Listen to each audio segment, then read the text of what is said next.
Le contrôle permanent est un des métiers de contrôle qui contribue à la maîtrise des risques de l'entreprise.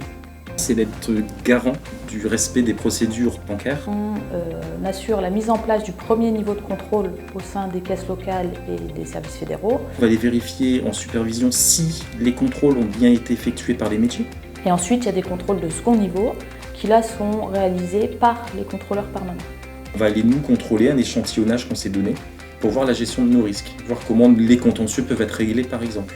On va faire un contrôle thématique sur les virements, sur les comptes internes, sur les crédits. On s'assure de la qualité des contrôles qui sont réalisés et aussi de la fiabilité des informations qui nous sont communiquées.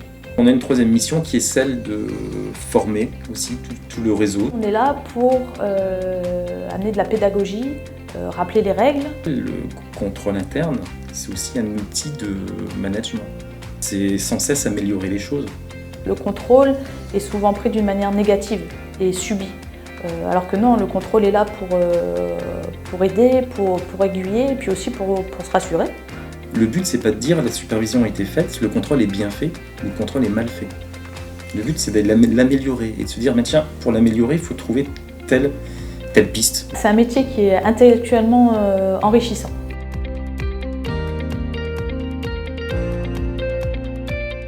Connaître les produits bancaires, connaître les procédures, tout ce qui est réglementaire, tout ce qui est délégation aussi. Gérer un GAB, contrôler un compte, contrôler un crédit, s'auto-former, tenir un planning, des capacités d'analyse, être de la rigueur. D'être organisé, de savoir argumenter. Des capacités rédactionnelles, parce qu'on rédige aussi beaucoup de rapports de contrôle. Savoir travailler en équipe. Il faut être curieux en fait, donc il faut aller partout. Aimer parler aux gens, aimer les gens et savoir les écouter aussi, puisqu'il faut prendre en compte leurs contraintes.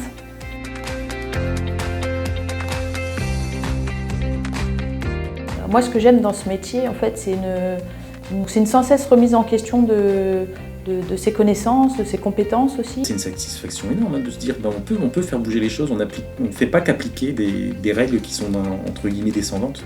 Et ce qui fait vibrer, c'est le fait de pouvoir apporter sa petite touche personnelle, et puis de faire un changement et puis être écouté en fait.